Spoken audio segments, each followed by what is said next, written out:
Pharma education in India in a very worse situation right now. Pharma profession, no doubt, it is a very good profession, it is a noble profession.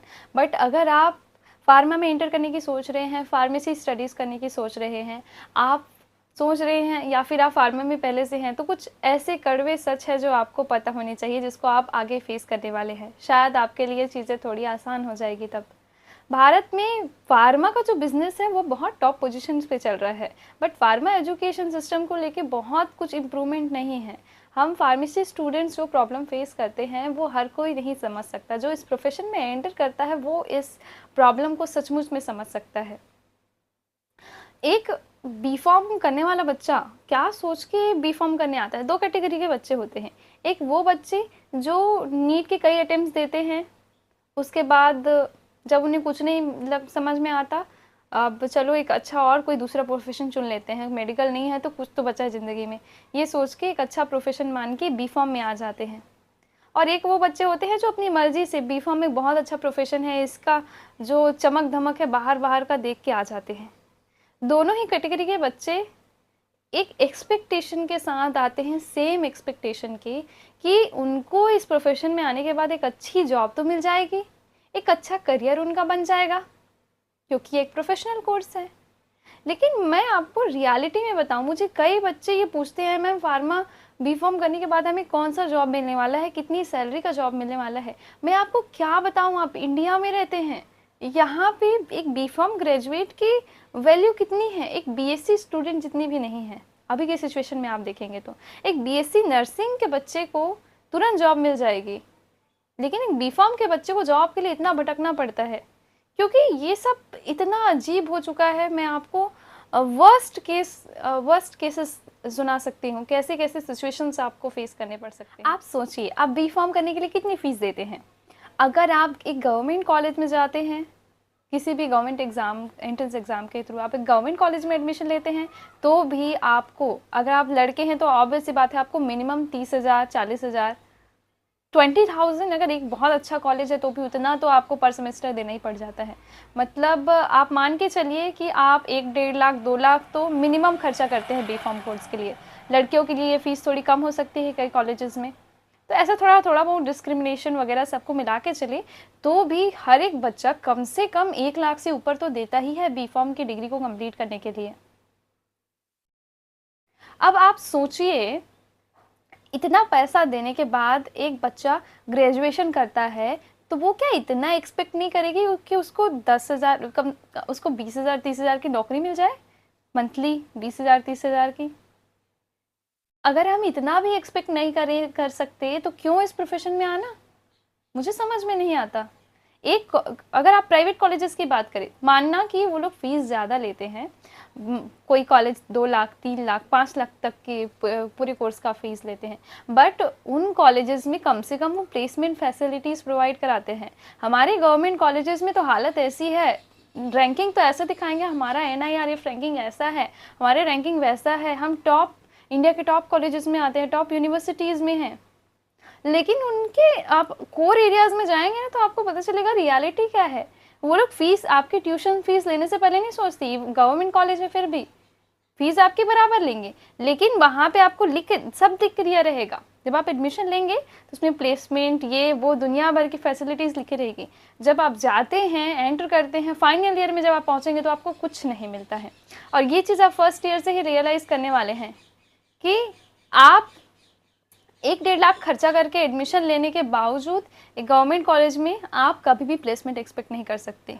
ज़्यादातर government colleges में, कुछ top government colleges को छोड़ दें तो 1-2 exceptions को हम नहीं गिनेंगे तो कोई फ़र्क नहीं पड़ने वाला। ज़्यादातर कॉलेजेस की हालत वैसी ही है।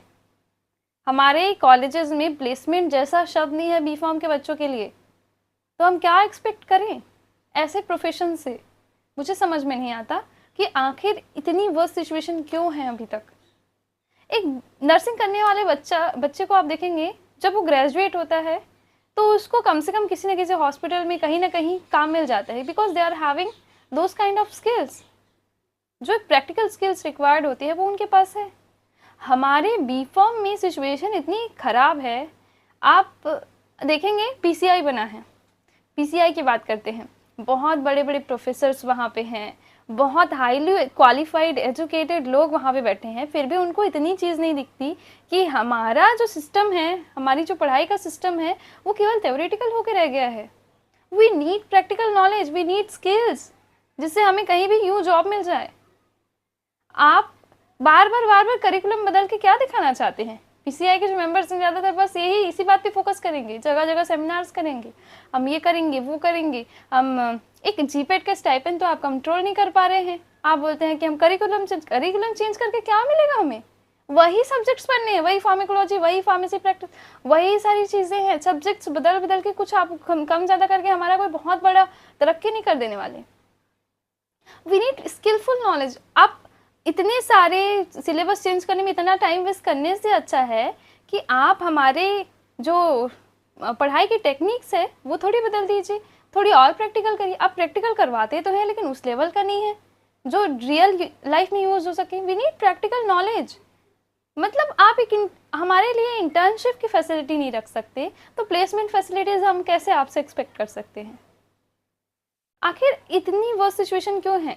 एक प्राइवेट कॉलेज इससे बेहतर है अगर देखा जाए तो, लेकिन वहाँ की फीस भी तो वैसी है, 5 लाख 6 लाख हर बच्चा दे पाता है क्या? 3 लाख 4 लाख। ज़्यादातर लोग जो बी फॉर्म प्रोफेशन में जा रहे हैं, मिडिल क्लास फैमिलीज से होते हैं, वो कितना अफोर्ड कर सकेंगे? और अफोर्ड कर भी लेते हैं समहाउ बहुत करके, तो उन्हें एक 20,000 की नौकरी नहीं मिल रही है। ऐसे सिचुएशन है। लोग 10 अभी ऐसा हालत है, देखिए डिप्लोमा जो लोग करते हैं, डी फॉर्म करते हैं, वो ज़्यादातर लोग एक स्टोर खोलने के पर्पज़ से करते हैं, डी फॉर्म की डिग्री ले लेते हैं। फिर बाद जो लोग बी फॉर्म करते हैं उनका ये पर्पज़ नहीं होता, because they want to be graduated, they want to be professionals. अगर डिप्लोमा वाला बच्चा मेडिकल स्टोर खोल के उस पर काम करता है तो उनके लिए सेटिस्फैक्ट्री है, बिकॉज उनका इंटेंशन ही मोस्टली वही था। बट एक बी फॉर्म ग्रेजुएट का इंटेंशन वो नहीं रहता, वो हमेशा मेडिकल खोल के बैठना नहीं चाहता। They want to explore the pharma profession, they want to work in this field. और एक बी फॉर्म ग्रेजुएट बच्चे को अगर किसी मेडिकल स्टोर में बैठना पड़े, 10,000 की नौकरी करनी पड़े, तो उसके लिए कितनी बेकार सिचुएशन है। Can you imagine? मुझे समझ में नहीं आता। अगर आप लोग इससे सेटिस्फाइड हैं और सब इतने चुप बैठे रहते हैं, ये सब कुछ देख के भी लोग बी फॉर्म एम फॉर्म बड़े बड़े हाईली क्वालिफाइड फार्मा प्रोफेशनल्स भी ये सारी सिचुएशन को देख के चुप रह जाते हैं। लेकिन मुझसे सच में बोला जाए ना, तो ये सारी रियलिटीज़ जब मैं देखती हूँ तो मुझसे ये सब टॉलरेट नहीं होता। And I can not hide. मैं आपको धोखे में नहीं रखूँगी कि इतनी जॉब मिलती है, ऐसा मिलता है, वैसा मिलता है। दिस इज़ द रियलिटी कि आप बी फॉर्म 4 साल का प्रोफेशनल कोर्स करने के बाद एक मेडिकल स्टोर में बैठ रहे हैं। अरे थोड़े बहुत समय के लिए, 2-3 महीने के लिए, 6 महीने के लिए आप बैठ जाते हैं प्रैक्टिस के लिए, दैट इज़ फाइन। बट हमेशा के लिए बैठना, साल 2 साल 3 साल तक आप ऐसे काम करें, 10,000 की नौकरी करें, 15,000 की नौकरी करें, that is acceptable to you? अगर है तो फिर ऐसे प्रोफेशन में आने से अच्छा आप बीएससी कर लेते। Seriously I am telling. अगर आपको ये चीज़ें सही लग रही है तो मुझे समझ में नहीं आता, शायद मैं ही गलत हूँ। और आपको अगर सच में गलत लगती है तो प्लीज़ मुझे भी कमेंट सेक्शन में बताइए, ताकि मुझे भी लगे कि कितने लोग इस चीज़ को लेके अवेयर हैं, मुझे भी पता चले। ये तो बहुत मतलब बेसिक सी बात हो गई। अब कई कॉलेजेस के पास इसके लिए, कई गवर्नमेंट कॉलेजेस में जाएंगे तो इसके लिए आंसर बहुत अच्छा है कि बच्चे में हुई उतनी स्किल्स, बच्चा पढ़ना ही नहीं चाहता तो हम क्या करें? अरे भाई, कोई बच्चा फर्स्ट डिवीज़न डिस्टिंक्शन के साथ आपके कॉलेज से पास कर रहा है और उसके बाद भी आप बोलेंगे कि वो पढ़ना नहीं चाहता इसलिए उसको जॉब नहीं मिली, या उसने अच्छे से पढ़ाई नहीं किया इसलिए उसको जॉब नहीं मिली, तो हम कैसे ट्रस्ट कर लें? ऐसे में अगर बच्चा पढ़ने वाला नहीं है, बच्चा इंटेलिजेंट नहीं है, उसके पास स्किल्स नहीं है, तो उसने आपके कॉलेज से फर्स्ट डिवीज़न से डिस्टिंक्शन के साथ आपके कॉलेज से वो कैसे ग्रेजुएट हो गया? फिर तो आपके यहाँ प्रॉब्लम है, कोई सिस्टम प्रॉब्लम है, हाँ, जिसको आप हाइड कर रहे हैं। अगर ऐसा नहीं है, उल्टा सिचुएशन है, तो एक बच्चा जो सारे सब्जेक्ट में डिस्टिंक्शंस लाता है, फर्स्ट डिवीज़न से पास होता है ए ग्रेड के साथ, उसको जॉब नहीं मिलती, तो प्रॉब्लम कहाँ है? आपके सिस्टम में प्रॉब्लम है आपके या तो आपके कॉलेज में प्रॉब्लम है या तो हमारे फार्मा एजुकेशन सिस्टम में प्रॉब्लम है। अब चलिए बी फॉर्म ग्रेजुएट्स की बात छोड़ देते हैं। कई लोग ये भी बोलते हैं कि एक ग्रेजुएट को कितनी सैलरी की जॉब मिलेगी, एक ग्रेजुएट के पास कितनी चीज नॉलेज होती है, कितनी स्किल्स होती है। ठीक है, अब हम ऐसे सिचुएशन की बात करते हैं। एक बच्चा जीपेट क्वालिफाई कर लिया, नाइपर क्वालिफाई कर लिया, अब वो एक अच्छे सिंपल किसी गवर्नमेंट कॉलेज में जाके एडमिशन लेना चाहता है। अब वो मान लो उसकी रैंकिंग आई है नाइपर के लायक, लेकिन उसका जो अगर आप इनकम देखेंगे उसके पास इतना इनकम सोर्स नहीं है, बहुत ज़्यादा फाइनेंशियली स्टेबल नहीं है। तो ऐसे केसेस में आप क्या करेंगे? नाइपर अगर आप देखेंगे तो इंडिया का सबसे नंबर 1 इंस्टीट्यूट है, फार्मेसी इंस्टीट्यूट्स में नंबर 1 पे आता है। वहाँ पे सिचुएशन ऐसी है कि अगर आप फीस देखेंगे नाइपर की, एमबीए के लिए जाएंगे तो 1.5 लाख तक तो आपको देना पड़ेगा पर सेमेस्टर। आप एम फॉर्म के लिए, एमएस के लिए जाएंगे, एमटेक के लिए जाएंगे तो भी आपको कम से कम शुरू में फीस 1 लाख तक देनी पड़ती है। हम जनरल कैटेगरीज की बात कर रहे हैं, और दूसरे कैटेगरीज में भी सेम प्रॉब्लम है। अगर कम वहाँ का ट्यूशन फी आपको नहीं लिया जाता तो भी प्रॉब्लम ये है कि उनका जैसे फाइनेंशियल स्टेटस है उसके हिसाब से उनको उतना भी अफोर्ड करना मुश्किल पड़ जाता है। तो ऐसे सिचुएशन में मुझे समझ नहीं आता गवर्नमेंट कोई फाइनेंशियल असिस्टेंस क्यों नहीं रखती। एक सिचुएशन बता रही हूँ आपको, हमारा प्रोफेशन इतना वर्स्ट क्यों जा रहा है। कैट का जो बच्चा एग्जामिनेशन देता है वो आईआईएम के एडमिशन के लिए मान लो क्वालिफाई हो गया, एडमिशन आईआईएम में एडमिशन उसको मिल सकता है। तो जैसे ही वो कैट क्वालिफाई करता है, आईआईएम में उनको सीट मिलती है, तुरंत उनके पास ऐसे कॉल्स आ जाएंगे बैंक से, ये बैंक वो बैंक, दुनिया भर के उनको फाइनेंशियल असिस्टेंस मिल जाएंगे। 15 से 25 लाख तक का उनका रेंज जाता है फीस का, और वो उनको देने के लिए बैंक रेडी हो जाते हैं, बिकॉज दे नो आईआईएम से बच्चा जो क्वालिफाई करेगा उनको एक बहुत अच्छी जॉब मिलेगी, बहुत अच्छी प्लेसमेंट मिलेगी, 100% बहुत अच्छी पैकेज के साथ मिलेगी, तो वो आराम से हमारा प्रॉफिट कराएंगे। लेकिन वहीं पे एक नाइपर का जो बच्चा है उसको एजुकेशनल लोन लेने के लिए कोई पूछने वाला नहीं है, क्योंकि जानते हैं कि यहाँ से आप पास होकर चले भी गए तो आपको कितनी मैक्स टू मैक्स जो एमबीए का बच्चा है उसको मिल जाएगी 20 लाख एलपीए, और जो एम फॉर्म के हैं उनको 8 to 10। तो नाइपर के लेवल के हिसाब से वो मुझे नहीं लगता कि इतना सेटिस्फैक्ट्री है, और ऐसा हर जगह नहीं होता। कोई एकदम टॉप में ले ले नाइपर हैदराबाद तो शायद वहाँ पे हो जाए मुझे, क्योंकि कई सारे ऐसे मेल्स आते हैं जिसमें बच्चे साफ साफ लिख के भेजते हैं, मैम हमने नाइपर से एमबीए किया फिर भी हम जॉबलेस हैं, नाइपर से एमबीए किया फिर भी हमें कुछ सेटिस्फैक्ट्री जो जितना हमको एक्सपेक्टेड था उतना हमें उतना अच्छा प्लेसमेंट नहीं मिला, उतनी सीटीसी का प्लेसमेंट नहीं मिला। तो अब आप क्या कहेंगे, मुझे समझ नहीं आता। अब यहाँ पे किसकी गलती है? बच्चे की गलती है। उसने तो आपके सारे जो सिस्टम्स है उसको क्वालिफाई किया, सारी चीज़ों को देखा, लेकिन लास्ट में because of the lack of financial assistance, because of the financial problems he is facing, he is not able to get into the inform college, he is not able to continue his studies। ऐसे situation में आप क्या कहेंगे? ऐसे situation I have gone through, so I know so many students are going through it, nobody is telling। इसका मतलब ये नहीं है कि प्रॉब्लम एग्जिस्ट नहीं करती है।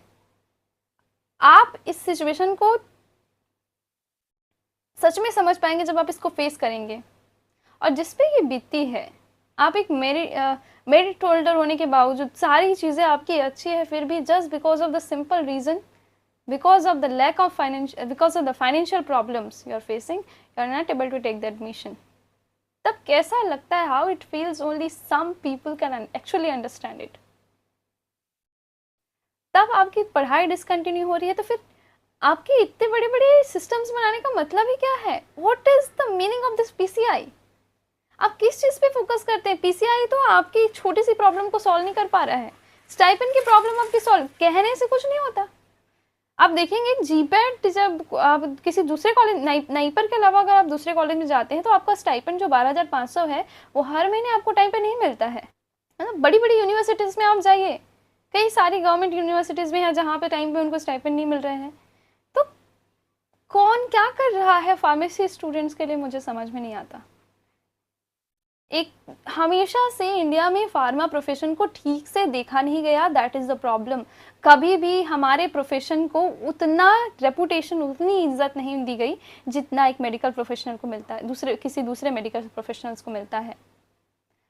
आप जीपेट को ही ले लीजिए। जीपेट जो कंडक्ट करता है वो एनटीए कंडक्ट करेगा। जीपेट का एग्जामिनेशन, जीपेट एक पीजी कोर्स के लिए है, और नीट का जो एग्ज़ाम है वो भी एनटीए कंडक्ट करता है। नीट जबकि एक यूजी कोर्स के लिए है।